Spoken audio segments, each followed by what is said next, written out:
하나님께서 세상을 창조하실 때에는 모든 사람이 다 자유롭고 평안하고 행복하고 서로 도우며 살도록 창조하셨죠. 사람들 생각이 다르고 그래서 서로 갈등이 생길 때에는 그럴 때는 이제 하나님께서 중재자가 되셔서 하나님께서 무엇이 옳고 그른지를 이제 알려주심으로 사람들이 다 갈등도 해소하고 그런 것이 에덴 동산의 모습이고 하나님은 지금도 우리가 이제 그렇게 살기를 바라십니다. 그런데 이제 하나님을 무시하는 그런 사람들, 아담과 하와가 선과 악을 내 마음대로 정하겠다라고 결정한 다음부터는 이제 갈등의 해석법이 바뀌어졌죠. 이제 힘 있는 자가 이제 자신의 주장을 펼치고 힘 없는 사람들은 그러면 거기에 대해서 끌려가고 어쩔 수 없이 세상은 힘이 지배하는 세상입니다. 그죠? 그래서 누구나가 힘을 길러 강해지기를 원하죠. 제가 원시 시대 태어나지 않은 것이 얼마나 다행인지 모르겠습니다. 전 육체적인 힘이 없거든요. 뼈도 약하고 체력도 크지 않고. 근데 지금은 어쨌든 무엇이 힘입니까? 돈이 힘이어서 사람들이 돈을 많이 벌려고 애를 쓰고, 그리고 돈 있는 분들은 왜 이렇게 큰 소리를 치는지, 그죠? 뭐 저희가 그런 거 많이 당하잖아요. 그죠? 보죠. 그 다음에 권력이 힘이어서 높은 자리에 올라가려고 애를 쓰고, 또 학력의 힘이라고 생각을 해요. 그래서 부모님들은 자녀들을 좋은 대학 보내려고 하고, 그러면은 아마 그곳에서 인맥이 좋아진다. 그 다음에 뭐 일자리를 자도록 둘 수 있다. 그것이다. 뭐 이런 것 때문에 힘을 기르려고 애를 쓰지요.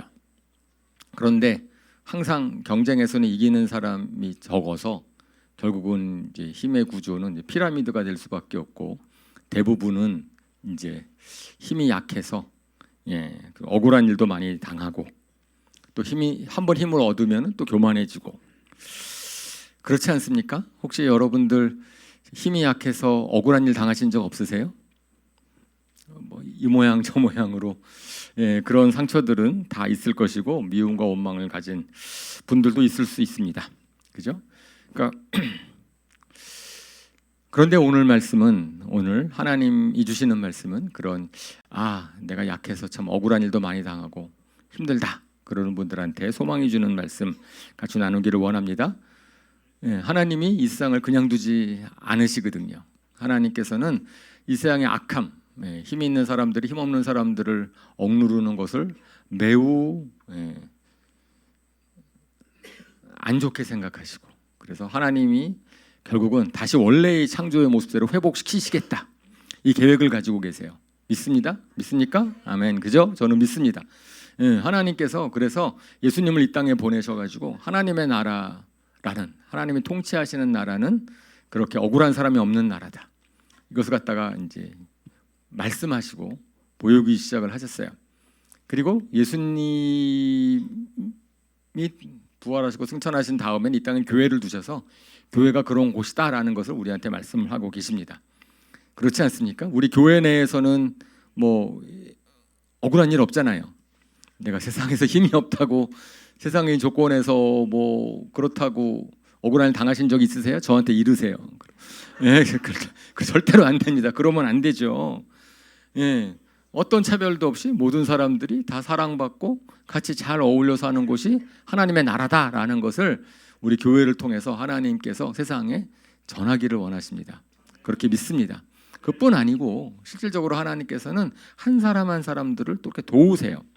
그래서 오늘 내가 참 약해서 억울한 일을 많이 당했다, 지금도 그런 좀 마음에 상처가 있다 그러는 분들이 오늘 말씀을 통해서 위로받고 힘을 얻으시기를 바랍니다.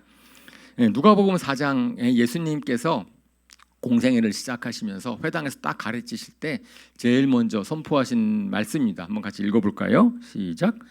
주님의 영이 내게 내리셨다. 주님께서 내게 기름을 부으셔서 가난한 사람에게 기쁜 소식을 전하게 하셨다.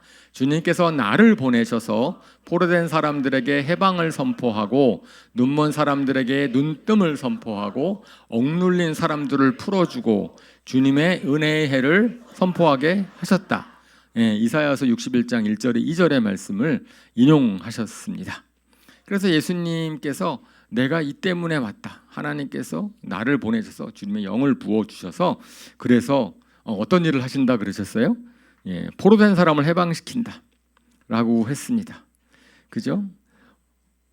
속박당하고 힘 있는 사람들로부터 억울한 일을 당하고 그런 사람들을 자유롭게 하셨다라고 이야기를 합니다. 우리 마음속에 속박하는 게 있어요. 죄책감 때문에 속박할 수도 있고 미래에 대한 염려 때문에 속박될 수도 있고 실패에 대한 두려움 때문에 속박될 수도 있고 그런 두려움으로부터 우리를 자유롭게 해주신다. 우리 예수님께서는 그러시겠다고 하셨습니다.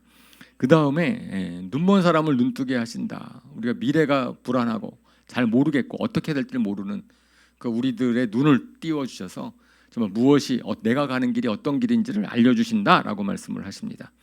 그리고 눌린 자, 우리가 스트레스 때문에 눌리고 인생의 짐 때문에 눌리고 수고하고 무거운 그런 어떤 부담감 때문에 눌릴 때에 주님께서 우리를 풀어주신다. 내게로 오라. 내가 너희를 쉬게 하겠다라고 말씀하십니다.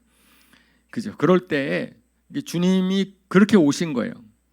그래서 주님은 오셔서 하시는 예수님께서 이 땅에 오셔서 약한 자들의 편이 되셨고 그 당시에 억누른 자들의 편이 되셨기 때문에 오히려 힘 있는 사람들이 예수님을 싫어했습니다. 그죠? 그런 의미에서 우리 하나님은 약한 자의 하나님이십니다. 오히려 세상의 기준에서는 약하다라고 생각하는 것이 오히려 하나님을 더 경험하고 하나님을 만날 수 있는 통로가 될 수 있습니다. 그래서 오늘 주제가 약할 때 강함이다. 우리는 약할 때 오히려 더 강해질 수 있다. 하나님께서 우리를 강하게 하신다 라는 것을 우리가 말씀을 통해 보기를 원합니다. 본문은 고린도후서 12장 7절에서 10절 말씀입니다. 교독하겠습니다. 내가 받은 엄청난 계시들 때문에 사람들이 나를 과대평가하는지도 모릅니다. 그러므로 내가 교만하게 되지 못하도록 하나님께서 내 몸에 가시를 주셨습니다. 그것은 사탄의 하수인이라고도 할 수 있는데 그것으로 나를 치셔서 나로 하여금 교만해지지 못하게 하시려는 것이었습니다.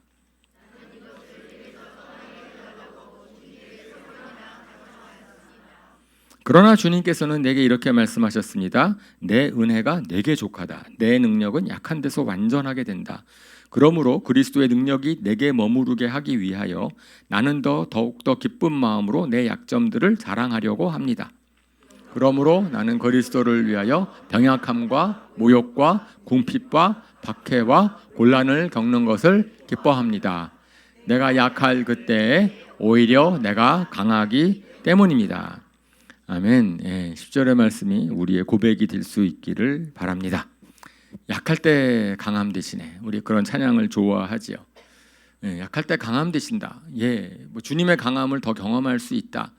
그런 단어 가사인데 사실 오늘 본문의 말씀은 강함의 주체가 당연히 주님은 강하신 분이시지만은 어떻게 될 수 있다고요? 내가 강해진다. 참 역설적이죠.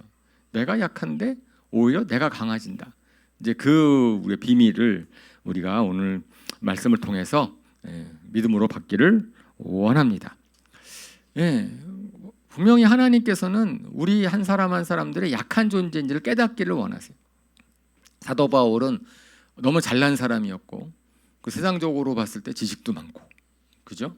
그리고 아주 의욕도 넘치고 더군다나 하나님의 일을 하면서 기적도 막 행하고 그래서 교만해질 수 있었으니까 그런 사도 바울에게 하나님께서 육체의 가시를 주셨다라고 성경은 말씀을 하고 있어요. 이게 가시가 무엇인지 잘 모르지만은 아마 질병이 아니었을까, 눈에 안질, 눈에 좀 병이 있지 않았을까, 이런 생각을 하기도 합니다.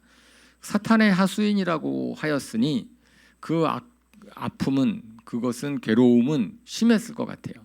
그죠? 살살 감당할 수 쉽게 견딜 수 있는 것이 아니었을 것 같습니다. 그러니까 사도 바울이 3번이나 간청을 했습니다. 이것이 너를 너무 힘들게 합니다. 없애주십시오라고 기도를 했는데 하나님께서 안 고쳐주시는 거죠.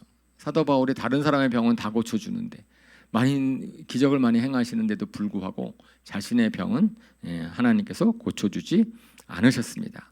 그러면서 교만하지 않도록 하려고 자신이 약한 존재인지를 깨닫게 해주려고 그렇게 하셨다라고 이야기를 합니다. 사실은 사람들은 다 약한 존재이지요. 예, 강한 척할 뿐이지 사실은 다 사람들마다 누구나가 나는 좀 강한 척해야지, 강해져야지라고 생각할지 모르지만 다 약해집니다. 우리 어려움을 겪으면 그러죠. 몸이 건강하다고 했던 사람이 감기에 걸려도 그냥 뭐 이렇게 될 수도 있고, 돈을 많이 가져도 사실은 우리가 해결하지 못하는 문제를 돈으로 해결되지 못하는 문제들이 있잖아요. 그런 걸 겪으면은 뭐 어쩔 수가 없습니다. 병이 들면은 생명이 우리한테 달려 있지 않다는 것을 깨닫게 됩니다. 그러니까 어려서부터 우리는 노상 약함을 인지하고 살았던 것 같아요. 어렸을 때는 힘이 없으니까 어른분들 빨리 어른 돼서 내가 내 마음대로 살아야지 뭐 이렇게 생각할 수 있는데, 또 학교를 다니면서는 친구들과 비교해서 쟤가 나보다 잘났네, 나는 쟤보다 왜 못하지 이렇게 생각을 하고, 또 사회로 가서는 또 층층시야 위에 있는 사람들에게 결국은 우리는 강해지고는 싶은데, 이 세상에서 강해지고는 싶은데 강해지기가 매우 어려운, 노상 약함을 인지하고 살 수밖에 없는 그런 자입니다. 여러분들 여기 일부 있는 분들은 다 이해하실 거예요. 나이 들어가니까 더더욱 그렇더라고요. 몸이 마음 같지 않고 젊은 사람들이 막 치고 올라오는데 결국 이런 거구나 인생은 깨닫게 되고, 그런 우리에게 하나님께서 오늘 너희가 약함을 깨닫는 것이 좋은 것이다. 강해지려고 하지 마라. 강한 척하지 말아라. 우리 약함을 받아들이고 그 약함 가운데서 이제는 하나님이 주시는 말씀을 들어라. 우리 약해져야지 강해진다. 역설적이죠. 성경에는 그런 역설적인 게 굉장히 많습니다. 우리 요한복음 12장 25절 가장 유명한 역설 중에 하나가, 같이 한번 읽어볼까요? 자기의 목숨을 사랑하는 사람은 잃을 것이요, 이 세상에서 자기의 목숨을 미워하는 사람은 영생에 이르도록 그 목숨을 보존할 것이다. 역설적입니다. 그죠? 살려고 하면은 죽는다. 뭐 이순신 장군이 한 얘기처럼 뭐 어쨌든 자기 목숨을 사랑하는 사람은 잃을 것이다. 그것은 자기 목숨을 내가 막 보존하려고 하면 내가 무엇인가를 막 하려고 하거든요. 내 힘으로 하려고 하는데 사실은 생명은 내 힘으로 되지 않죠. 생명의 주관자는 하나님이시니까 하나님한테 맡기는 것이 오히려 내 생명을 보존하는 것이다 라는 말씀입니다. 운동을 많이 하고 뭐 건강을 유지해도 병에 걸릴 수 있고 사고가 날 수 있습니다. 우리 지난주에는 박재영 전도사님으로부터 또 역설적인 얘기를 들었어요. 그죠? 많은 달란트, 성취를 많이 했다고 해서 하나님한테 칭찬받지 않을 수 있다라고 하는 것. 내가 하나님께서는 가진 자에게 더 주시고 충성됨을 보시고선 하나님이 평가하신다라고 하는 것, 이런 것들이 보면은 하나님의 생각은 우리 생각과 달라요. 하나님의 뜻은 우리의 뜻과 다릅니다. 근데 그러한 역설을 우리가 진리로 받아들이는 것이 우리의 믿음입니다. 그래서 약함을 인정을 할 때 우리한테 어떤 유익이 있느냐, 왜 우리로 하여금 약한 것을 깨닫게 하시려 원하느냐, 우리가 두 가지를 생각해 볼 수 있을 것 같아요. 첫 번째로는 약해야지 하나님을 찾기 때문에, 하나님 우리를 너무나 잘 아셔서 우리가 약해져야지 내가 정말 하나님이 필요하고 날 깨닫기 때문에 그렇습니다. 이게 하나님 믿으면 축복받으면 참 좋을 터인데, 신명기 책 우리 알죠? 모세가 이제 이스라엘 백성들을 이끌고 가나안 땅으로 딱 들어가기 전에 가나안 땅 들어가자 이제 2세들에게 이스라엘의 가나안 땅을 정복할 세대들에게 이제 주는 책입니다. 근데 신명기를 읽다 보면은 맨 끝 부분에 너무나 안타까운 말씀을 하나님이 하시는 거예요. 하나님께서 막 신명기를 통해서 말씀을 딱 주시고 또 가나안 땅에 들어가거든 이벤트를 여십니다.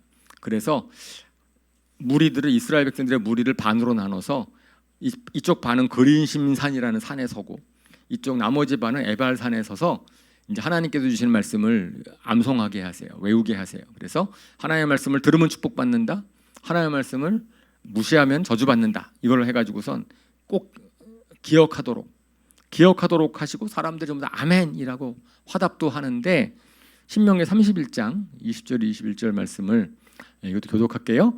내가 그들의 조상에게 맹세한 젖과 꿀이 흐르는 땅에 그들을 인도하여 들인 뒤에 그들이 살이 찌도록 배불리 먹으면 눈을 돌려 다른 신들을 섬기며 나를 업신여기고 나와 세운 언약을 깨뜨릴 것이다.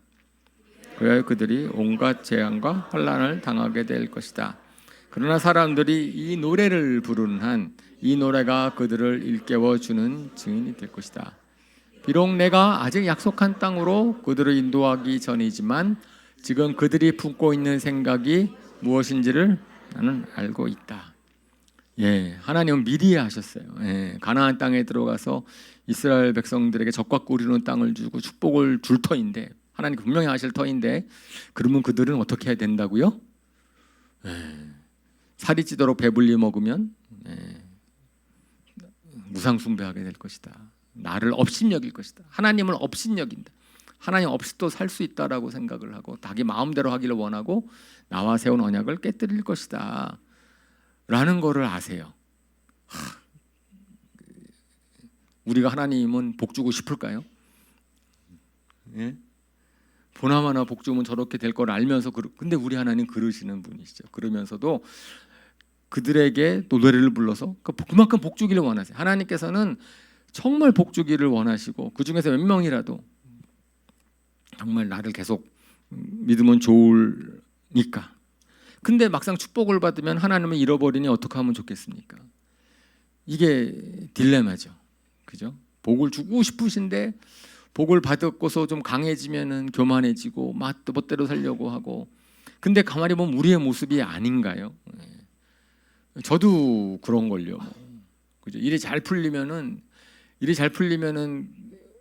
그죠? 별로 이렇게 또 교만해지고 뭔가 내 마음대로 뭐 하려고 하고 주님을 안 찾게 돼요. 그러다가 일이 좀 안 풀리고 실패를 하게 되면은 또 겸손해져서 아이고 결국은 주님밖에 없었죠. 주님 이렇게 되는 게 저예요. 저 자신인데 아마 여러분도 그러시지 않을까 모르겠어요. 그러니까 하나님께서는 계속 우리를 약한 가운데 두셔서 하나님을 찾게 하시고 하나님을 기억하게 하십니다. 그래서 약함이 내가 좀 약했다라고 느꼈을 때는 우리가 그걸 기억하면 좋겠어요. 뭐죠? 하나님 나를 부르시는 거구나. 하나님은 나를 찾으라. 하나님을 찾도록 나를 인도하시는 거구나. 이렇게 생각해야 되겠죠, 그죠? 자, 두 번째 유익은 약함을 통해서 은혜를 깨닫게 되는 거죠. 하나님께서는 은혜가 족하다라고 얘기를 합니다. 하나님께서 답을 하신 거예요. 저 이 약함을 좀 없애주세요. 그랬더니 하나님께서는 너 그 약함을 통해서 내 은혜가 어떠했는지를 좀 알았으면 좋겠다. 은혜가 족하다. 지금까지의 은혜가 족하다. 은혜가 부족해서 약한 것이 아니고, 그죠? 하나님의 은혜는 나 약함과 관계없이 이미 충분하고 약함을 통하여서 더욱더 하나님의 은혜를 경험할 수 있다라고 하는 말씀입니다. 사람은 혼자 살도록 창조되지 않았어요. 하나님은 스스로 할 수 있지 않습니다. 우리는 너무나 당연해서 그냥 너무나 잘 모르고 있었지만은 숨 쉴 수 있는 공기가 있다는 것 감사하고 그냥 스모그가 왕창 하면 우리가 그걸 깨닫게 되고, 그죠? 뭔가 어려운 일이 생기면은 우리에게 평범했던 것들, 그냥 일상적인 것들도 이것도 은혜였구나라는 것을 깨닫는 거 아닙니까? 그죠? 원래 하나님은 다른 사람의 도움을 같이 받으면 서로 도우며 살도록 창조하셨는데 우리는 강해지면은 보통 어떤 생각을 하게 되죠? 다른 사람이 도움받는 거를 수치스럽게 여겨요. 그냥 나 혼자 내가 뭘 할 수 있다고 생각을 합니다. 원래는 하나님께서는 서로 도우라고 도움받으며 살라고 했는데 우리가 강해지면 교만해져서 도움받는 것을 원하지 않습니다. 수치스럽게 살게 만들죠. 제가 2017년도에 눈에 망막에 이상이 생겼어요. 망막 박리가 일어났죠. 그 증상을 알지 못했기 때문에 저는 한 2주 정도를 갖다 지체를 했습니다. 눈에 뭔가 낀 것 같고 아무리 닦아도 안 이루어지고, 안경을 딱 쓰면은 근데 잘 보여. 전혀 문제가 없어. 안경만 벗으면은 막 눈에 뭐가 낀 것 같아요. 그래가지고선 피곤해서 그런가 보다. 찾아봐도 이것이 뭔지 몰랐어요. 그래서 이제 그러다가 이제 병원에 갔더니 왜 지금 왔냐고, 왜 이렇게 오랫동안 내비뒀냐고, 응급이라고 그러면서 수술 받아서 망막 박리 수술을 했었습니다. 저는 그 전까지 눈에 자신이 있었어요. 1.2 이상의 시력을 유지하고 있었고, 그죠? 지금 돋보기입니다. 저 눈이 좋아요. 지금 잘 보이는데, 근데 어쨌든 수수 망막 박리 수술을 갖다가 응급실로 가서 봤는데, 그전에 생각을 했어요. 만약에 한쪽 눈이 안 보이면 어떻게 될 것인가? 아, 내가 좋아하는 테니스를 치지 못하겠구나. 나의 삶이 여러 가지로 바뀌겠구나. 그러면서 제가 그래도 감사할 수 있을까? 이게 생각을 해본 거예요. 그랬는데 감사하게도 그 당시에 저는 감사할 수 있겠다. 하나님께서 그동안에 나에게 베푸신 은혜가 크고, 그리고 두 눈을 갖고 지금까지 살아왔던 것도 참 감사하구나. 이것이 나한테 무슨 문제가 생겨도 나는 그 문제 때문에 하나님을 원망하기보다는 여전히 하나님께 감사할 수 있구나라는 생각을 제가 스스로 좀 확인했습니다. 근데 그게 저는 뭘 생각했냐면은, 이스라엘 백성들은 홍해를 가르고 이스라엘 백성들을 구출해낸 하나님이신데 물이 없다고. 그 다음에 3일 만에 하나님을 원망하거든요. 사람들은 이렇죠. 누구의 은혜를 쫙 받았는데 한 가지 문제가 생기면은 그동안에 받은 은혜를 다 까먹어요. 그냥 그 한 가지 문제 때문에. 하나님이 그렇게 많은 은혜를 베풀어 주셨는데 어떤 문제가 생기면 하나님을 원망하면은 그건 꼭 이스라엘 백성 같잖아요. 그죠? 그렇지 아니죠. 그러니까 역설적으로 눈이 아파지니까 지금까지 하나님의 은혜 가운데 내가 살았구나라는 것을 제가 깨닫게 되는 거예요. 그러면서 주님의 나에게 베푸신 은혜가 나의 고난을 이길 수 있는, 나의 약함을 이길 수 있는, 주님의 은혜가 더 크다. 내가 당하는 고난보다 주님의 은혜가 더 크구나라는 것을 깨달았어요. 그러면서 두 번째 은혜를 깨닫는 것이 많은 사람들의 도움을 제가 경험을 한 거예요. 6개월 이상 회복되는 데까지 시간이 걸렸는데 많은 사람들이 그거를 이해하면서 저의 업무를 경감해주고, 그 다음에 계단을 오르내릴 때 좀 도와주고, 그러다 보니까 감사할 제목이 참 많아졌어요. 보통은 우리가 감사하며 살자라고 얘기를 하는데 뭘 감사할지 모르잖아요. 근데 약함을 가운데 처하게 되니까 사람들이 다 저를 배려해 주는 게 고마운 거예요. 감사한 거예요. 그러니까 감사일지에 적을 게 참 많더라고요. 그죠? 그 하나님의 은혜뿐 아니고 사람들의 은혜를 많이 깨닫게 되는 거죠. 그러면서 은혜를 머무르게 한다. 은혜 가운데 내가 있음을 깨닫게 된다. 제가 아프면 우리 집사람이 저를 잘해줘요. 그리고 우리 아들도 엄살이 되게 심해요. 막 아픈 척해요. 왜요? 은혜 받으려고. 아파도 안 아픈 척하고 막 그래봐요. 일 시키지. 그러니까 이제 우리의 약함이라는 것이 이제 은혜를 받게 하는 통로도 된다는 거지요. 그리고 실질적으로 하나님은 은혜를 베풀기 원하시고, 하나님 찾는 자에게 은혜를 베풀기를 원하시고, 주님 저 이거 제 마음대로 할 수 없습니다. 주님 도와주십시오. 그러면 우리 주님께서는 당연히 도와주시겠지요. 그렇죠? 그래서 약함이라는 것이 이렇게 우리로 하여금 하나님을 찾게 만들고, 그 다음에 은혜를 깨닫게 만드는구나. 약함에 대한 관점이 좀 바뀔 수가 있을 겁니다. 그것 때문에 너무 속상해하거나 너무 주눅들거나 이거 문제 해결되기 전까지는 나는 결코 행복하지 못할 거야, 이렇게 생각하지 말라는 거죠. 물론 약함은 아픕니다. 사도 바울도 가시라고 표현했어요. 가시는 아프잖아요. 조금 뭐 하나 박혀 있으면은 괜히 신경 쓰이고 때로는 아프고, 그죠? 가시가 박히면 아픈데 그 아픈 것 때문에 감사하지 않습니다. 그죠? 아픈 것은 아픈 거예요. 그거 어떻게 감사해? 이상하지. 아픈 건 아픈 거지만 다른 것 때문에 감사할 수 있는 거죠. 그러면서 오히려 하나님께서 가시를 우리에게 허락하여 주심은 우리의 은혜를 깨닫게 해주실 뿐 아니고, 나아가서 이제는 이렇게 은혜를 안다고 우리가 강해지진 않거든요. 더욱더 우리를 강하게 하시려는 뜻이다 라는 것까지 우리가 생각해 보았으면 좋겠습니다. 사탄의 가시니까 하나님이 약하게 만든 거 아니에요. 그죠? 누가 약하게 만들었어요? 사탄이 약하게 만들었어요. 세상이 약하게 만들었어요. 우리의 약함 하나님이 주시지 않았습니다. 하나님이 아니고 세상이 준 거고 막 그런 거예요. 그들은 저 바울을 공격하니까 괴로우니까 하나님의 일을 하는 사람이니까 저 가시 때문에 고통당하겠구나 그랬는데 오히려 하나님께서는 그 가시를 이용을 하셔서 사탄의 그러한 공격을 이용을 하셔서 당신의 사람 사도 바울을 더 강하게 만드셔서 하나님의 더 일을 더 잘하게 하셨다. 하나님이 역전시키셨다. 라는 거죠. 그래서 그 약함을 통하여서 은혜가 족함뿐 아니고 사도 바울이 이제는 더 강하게 되게 되었다라는 겁니다. 그래서 강함이라고 하는 것은 세상적인 말에서 뭐 돈이 많아졌다든지 권력을 갖게 됐다든지 이런 건 아니죠, 그죠? 여기서 말하는 심령이 강해지는 거죠. 사탄의 어떤 공격에도 흔들리지 않는 것, 세상의 풍조에 흔들리지 아니하고 거기에 마음의 평안을 유지하는 것, 그죠? 사도 바울은 그런 의미에서는 진정 강한 사람이었습니다.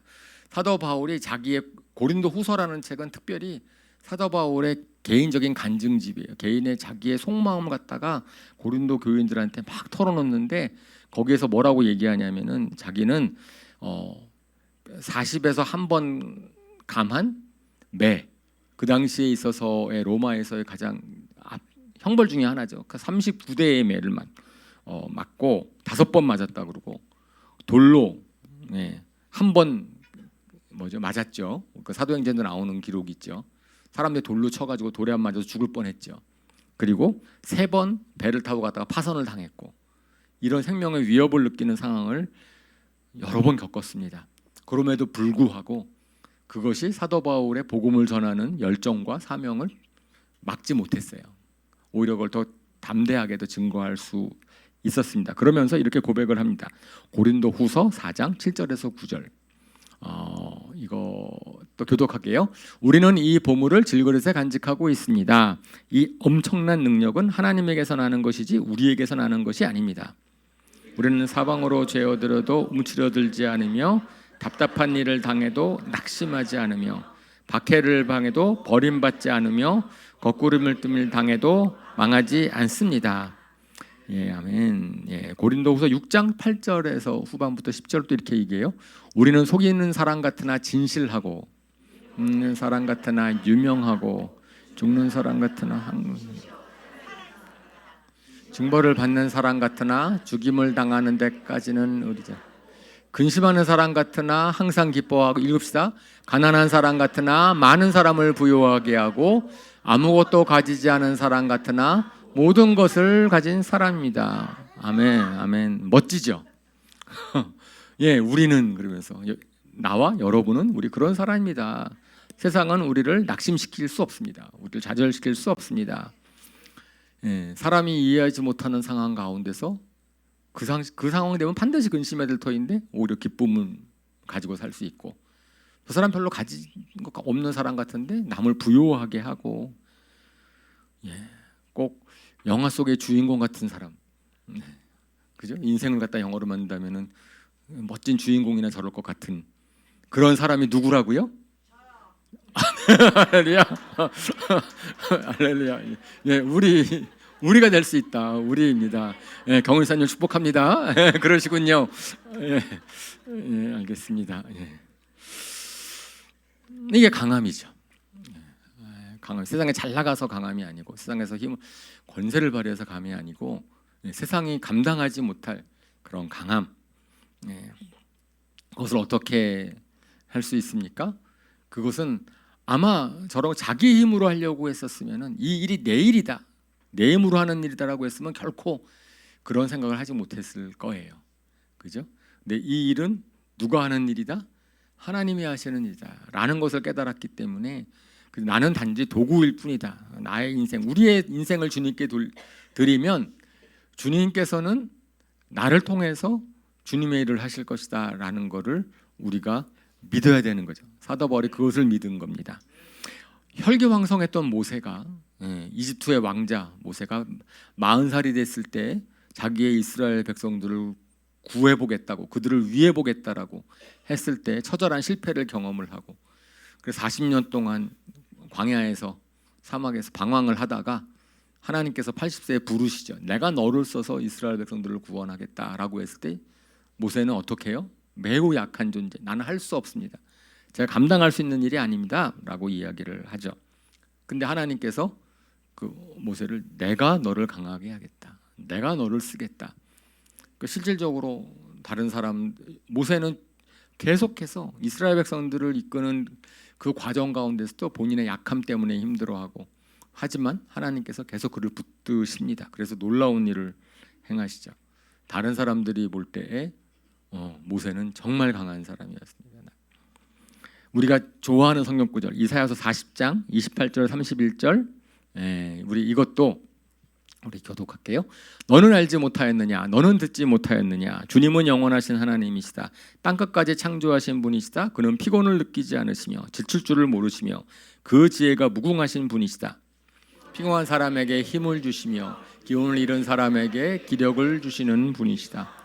비록 젊은이들이 피곤하여 지치고 장정들이 맥없이 비틀거려도 오직 주님을 소망으로 삼는 사람은 새 힘을 얻으리니 독수리가 날개를 치며 솟아오르듯 올라갈 것이요 뛰어도 지치지 않으며 걸어도 피곤하지 않을 것이다. 아멘. 예, 우리 창조주 하나님께서 약속하신 거예요. 내가 너희에게 힘을 주겠다, 너희를 지치지 않게 해주겠다, 기운을 잃은 사람에게 기력을 회복시키시겠다. 어떻게만 하면? 주님을 앙망하면, 주님을 소망하면, 그죠? 나의 소망, 이 주님이 되면, 그러면 주님께서 힘을 줘서 젊은이들보다도, 그죠? 젊은이들보다도, 장정보다도 오히려 더 강하게 해주시겠다라고 약속하시는 말씀입니다. 하나님이 우리와 함께 하시면, 사실 성령님께서 그렇게 하시죠. 성령님, 우리 성령 충만해지면은 우리가 힘을 얻게 돼요. 우리가 지쳐 있을 때, 어떤 때라도 성령의 충만함을 경험하게 되면은 갑자기 담대함이 생깁니다. 나이와 관계 없고요, 그죠? 세상의 능력과 관계 없습니다. 저도 때로는 낙심스럽고 좀 힘들 때가 있겠죠, 그죠? 좀 하다 보면 제 마음대로 일이 풀리지 않고, 그럴 때 어떻게 할까요? 제가 어떻게 금세 또 회복을 할까요?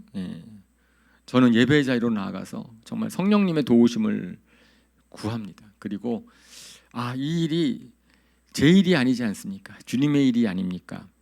라고 고백을 해요. 그러면은 힘이 생겨요. 왜냐면 이 일 제가 책임질 일이 아니거든요. 주님이 하실 일이기 때문에 그렇습니다. 그러면 힘이 낼 수 있어요. 그것이 뭐 꼭 교회 일이 아니에요. 교회일 뿐 아니고 제가 직장 일도 그렇게 하는 거죠. 제가 하는 연구도 실질적으로 제 이름 내려고 그렇게 하는 게 아니고 주님이 저에게 주신 일이니까 주님의 영광을 위해서 그 일을 하겠습니다. 뭐 안 되면 제 손에 아니에요. 주님이 알아서 하시면 됩니다. 그러면 괜찮아요. 초대교회에 뭐 제자들, 예수님의 제자들이 복음을 전하니까 대제사장들과 유대 지도자들이 화가 났겠죠. 그래서 그들을 갖다가 협박하고 붙들고 감옥에 가두고 막 그럽니다. 그래서 복음을 전하지 말라 그래요. 예수님의 부활을 증거하지 말라 그럽니다. 근데 그 소식을 다 듣죠. 그리고 나서 사람들이 기도를 하죠. 기도를 하니까 어떻게 돼요? 성령님이 거기에 임하셔가지고 그들이 더욱더 담대히 복음을 전하게 됐다.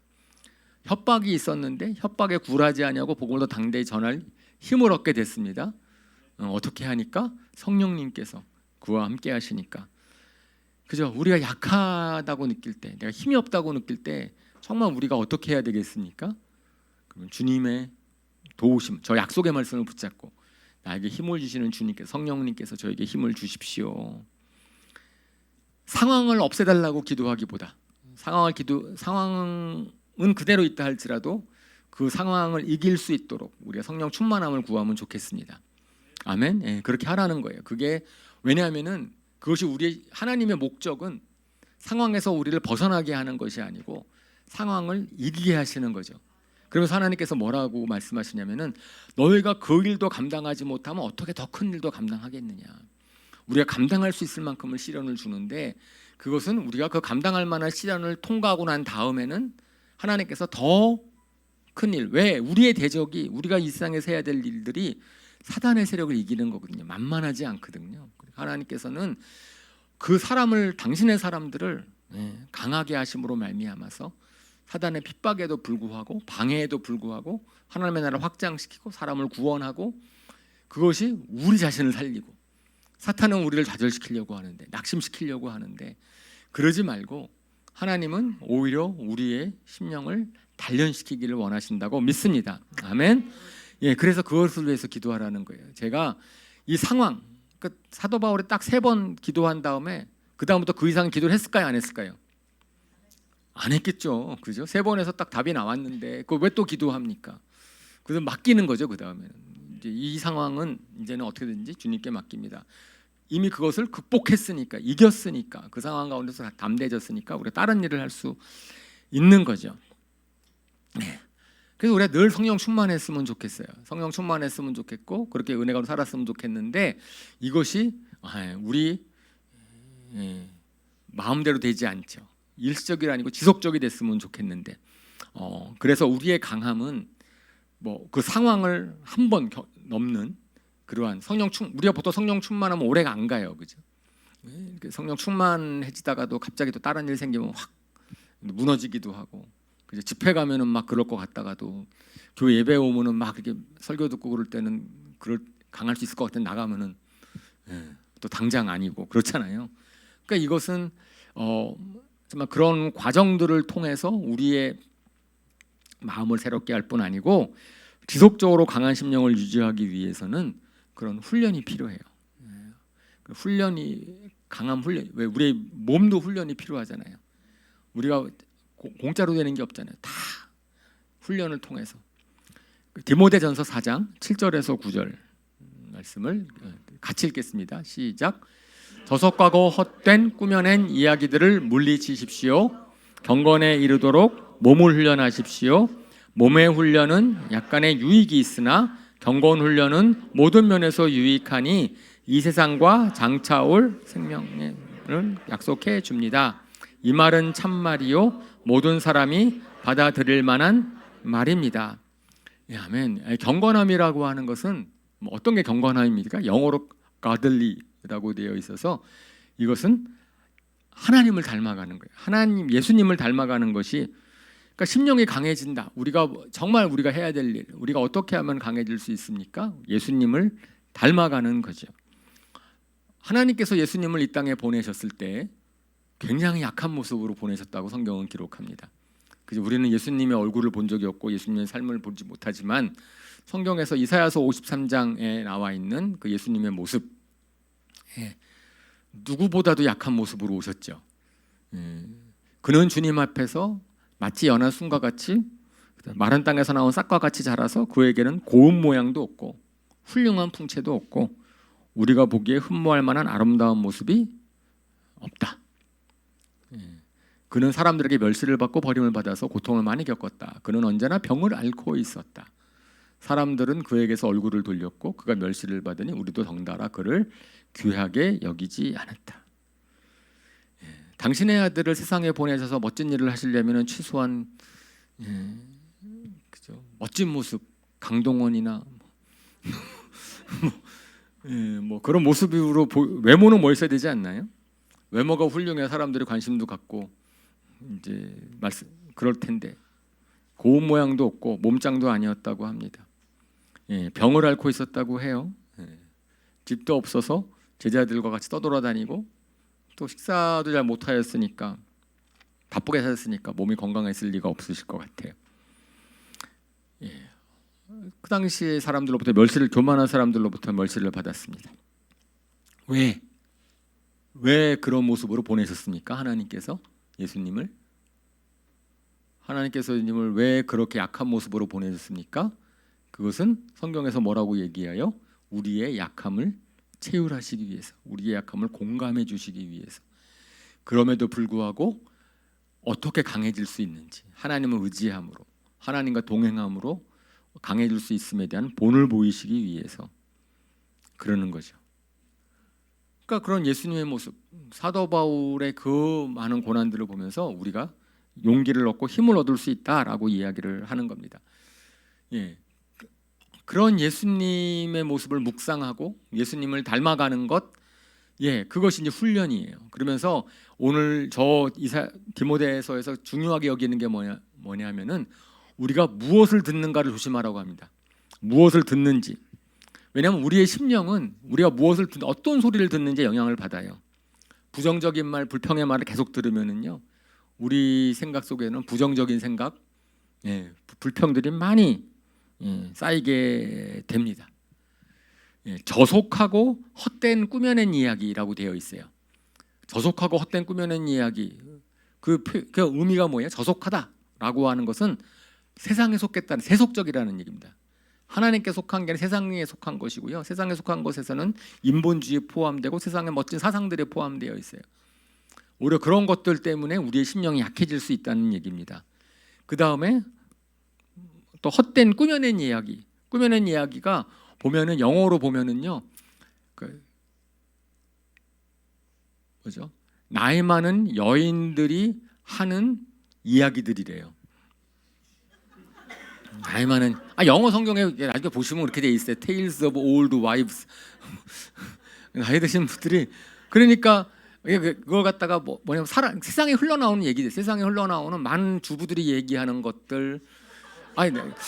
죄송합니다. 이게 제가 결코 성차별이 아니고 성경에 그냥 나와 있는 거예요, 그냥.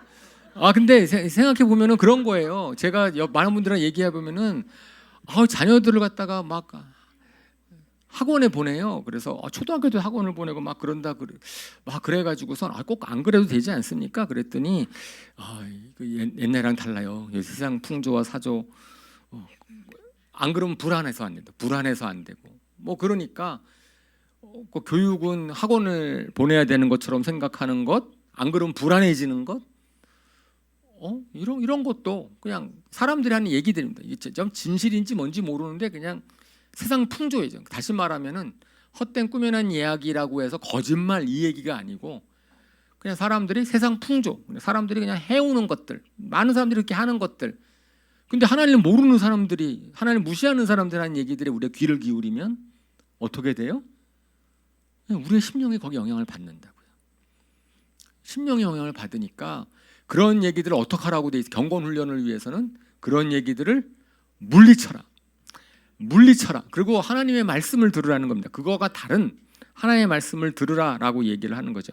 잘 아는 로마서 10장 11절에 그러므로 믿음은 들음에서 생기고 들음은 하나님의 말씀으로 말미암습니다라고 얘기를 합니다. 예수님을 닮아가기 위해서는 예수님의 말씀을 들어야 되는 거죠. 예수님이 무슨 말씀을 하셨고 어떻게 살았고 어떤 본을 보이셨는지를 알아야 되지 않습니까?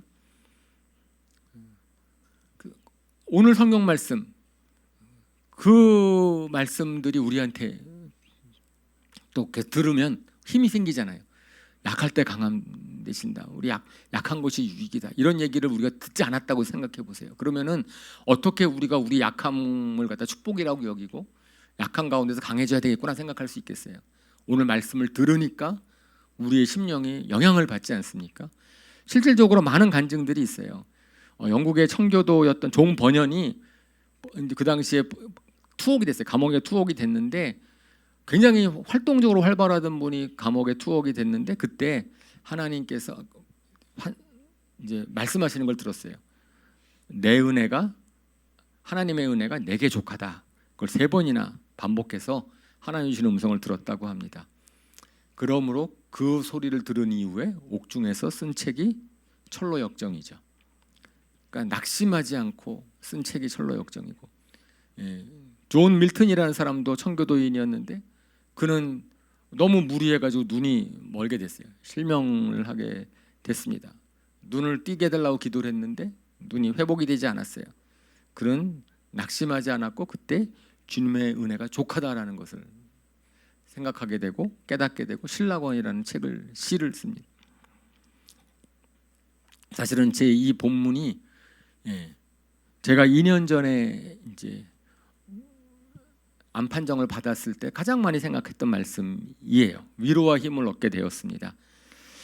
하나님의 말씀 오늘 본문으로 많은 사람들이 위로를 받았고 많은 사람들이 힘을 얻어서 오히려 그 약함을 이기고 주님을 영광 돌리는 삶을 살 수 있게 되는 거지요. 이거는 어쨌든 정말 한 번 주님 말씀을 통해서 위로받고 힘을 얻으면은요, 그 다음에 또 어려움이 생기면은 주님의 말씀을 더 알고 싶어지겠죠, 그죠? 그러면 더 힘을 얻게 되고 상승작용을 일으켜요. 그런데 그렇지 않으면은 점점 더 멀어지는 거죠. 가진 자는 더 가지게 되고 없는 자는 더 빼앗기게 되는 그런 것입니다. 저는 어떤 분은 그렇게 말씀을 하세요. 하나님의 말씀을 통해서 우리의 마음과 생각을 청소해야 된다. 우리가 너무나 많은 세상에 그런 잘못된 저속한 이야기들과 세상의 풍조 갖고선 오염돼 있어서 우리 심령이 강해질 수가 없어요. 계속해서 불안하고요, 계속해서 두렵고요, 계속해서 화가 나고요, 불평불만이 가득하고요. 이제 그런데 우리가 성경 말씀을 통해서 들으면 그러면 우리에게 새로운 그런 것들을 쓸어버리는 하나님의 말씀으로 저희가 채워지는 거죠. 저희가 그래서 우리가 여러분 계속 우리 교회에서 강조하는 것이 말씀을 가까이 하십시오. 말씀을 배우십시오. 성경 통독하시고 큐티 하시고 그리고 수요일 날 나와서 우리 또 훈련 받으시고. 훈련이라고 하는 것은 쉽지 않습니다. 훈련이라고 하는 것은 좀 처음에 노력을 해야 돼요. 노력을 하고 시간도 내야 되고 그 다음에 불편함도 감수해야 되고, 그런데 좀 지나고 나면 습관이 돼요. 습관적으로 되면, 근데 그런 말 있잖아요. 습관이 사람을 만든다고. 심리학자들이 저희가 심리학 전공하지 않아서 모르지만은 당신의 생각과 느낌과 행동의 95%를 습관이 결정한답니다. 그다음 그러니까 일어나서 무슨 생각 먼저 하는지, 내가 뭐부터 하는지, 좋은 습관을 들이는 것이 우리의 생각과 행동도 좌우한다라고 얘기를 하는 거예요. 그래서 우리가 훈련이 수요일 날 우리 예배드리고 기도해야 하고 성경 공부하는 거, 성경 공부 시간을 그냥 지식을 쌓는 시간이라고 생각하지 마시고, 정말 이것은 우리가 경건에 훈련하는 시간이다. 말씀을 가까이 하고 말씀을 통해서 나의 생각들을 벗어버리고, 그렇게 됐을 때 우리가 강하게 될 수 있을 것이라고 믿습니다. 약한 자를 강하게 하시는 주님을 찬양합니다. 이 세상은 약한 자가 훨씬 많아요. 그래서 내가 약하다고 나만 외롭지 않습니다. 다 약하거든요. 근데 그럴 때 우리가 스스로 약하다고 생각하는 약한 면을 어떻게 할 것이냐, 어떻게 하라고요? 약한 것이 좋다라고. 일단 나 약하면 유익이 있다라는 걸 생각하는 거죠. 하나님 안에서 유익합니다. 그죠? 그 약한 점을 부끄러워하지 맙시다. 더 이상 약한 점을 갖다가 감추려고 애쓰지 맙시다. 약한 부분을 감추려고 애쓰지 마시고, 참 그동안 고생 많으셨으면 그 고생 접어두시고 이제는 우리가 약함을 그냥 솔직하게, 뭐 그렇다고 과장하지도 말고요. 그것도 과장하지도 말고 그냥 그것은 그런 겁니다. 다 그런 약한 점이 있어요. 그런데 그 약점이 우리의 발목을 잡지 아니하고 이제는 오히려 우리가 주님을 경험하게 되고 그 다음에 더 강하게 주님의 능력을 드러내는 통로가 될 수 있을 것을 믿습니다. 우리가 변해지면 그 근심되는 상황 가운데, 어려운 상황 가운데서 우리가 평안을 잃지 않고 기뻐하면, 아니면은 그러면은 주변 사람들이 물어보지 않겠어요? 무엇이 표정을 그렇게 밝게 만들었습니까? 사실 우리에게 은혜를 주는 사람들이 있습니다. 닉 부이치치나 레나 마리아나 이지선 자매나 우리 주변에 정말 우리는 도저히 상상할 수 없는 그런 상황 가운데서 뭐 이렇게 위로를 주는 사람들이 있는 것처럼, 오히려 우리가 약함이 있기 때문에 다른 사람에게 소망을 줄 수 있습니다. 우리가 약함이 있기 때문에 복음을 전할 수 있고요. 그래서 오히려 또 예수님께서는, 성경께서는 우리한테 뭐라 그러세요?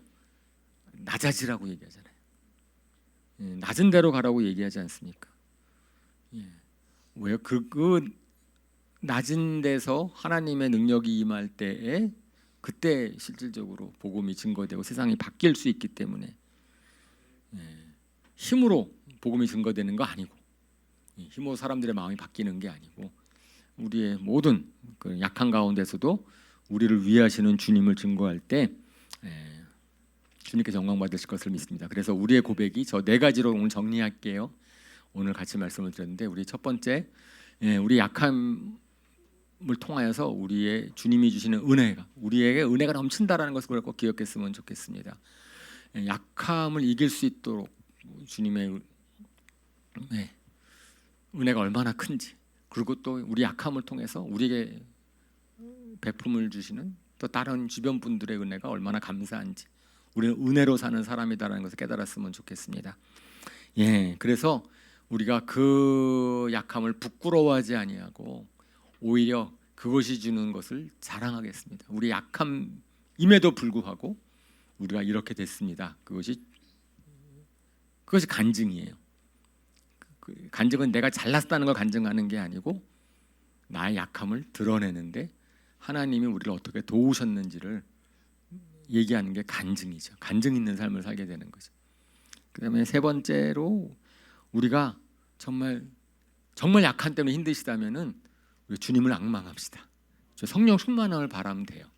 성령님께서 우리의 마음을 충만케 임하시면은 우리가 강해진다. 내면이 강해질 수 있어요.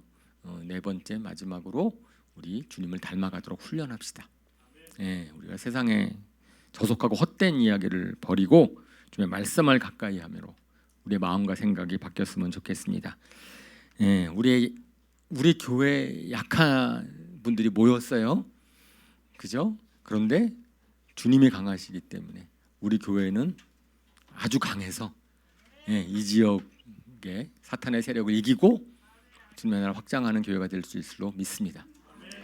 아멘. 우리 이 시간에 기도합시다. 우리가 오늘 주님께 주시는 말씀을 기억하면서 한번 생각해봤으면 좋겠어요. 우리의 약점이 무엇인지, 나의 약함, 내가 부끄럽게 여기고 내가 감추고 싶고 내가 정말 나를 힘들겠다는 것이 무엇인지 우리가 그것을 이 시간에 정말 생각해봅시다. 그래서 이 시간에 그것을 놓고 기도했으면 좋겠습니다. 그 약점을 바라보는 저의 눈이 바뀌게 하여 주십시오. 우리 약점을 내가 더 이상 부끄럽게 하지 않게 되기를 원합니다. 하나님, 정말 주님이